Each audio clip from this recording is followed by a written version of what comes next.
Avec cet amendement, nous sommes toujours au cœur du sujet.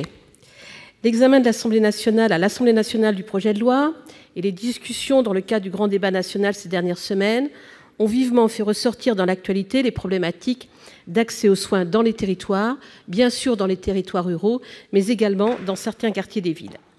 Les difficultés d'accès aux soins sont au cœur du profond sentiment d'injustice et d'abandon ressenti par une grande majorité de nos concitoyens.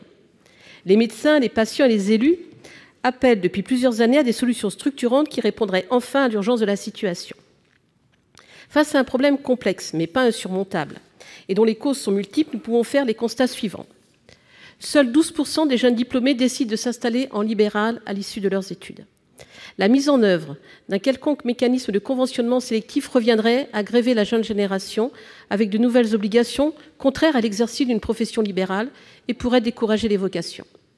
Enfin, les mécanismes de régulation ont fait preuve de leur inefficacité partout où ils étaient mis en œuvre.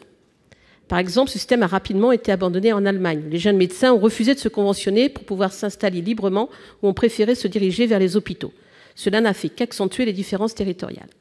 Un pari bien plus ambitieux serait celui de l'incitation et de l'accompagnement des jeunes professionnels dans les territoires à travers une plus grande professionnalisation, principe fort qui serait inscrit dans la loi.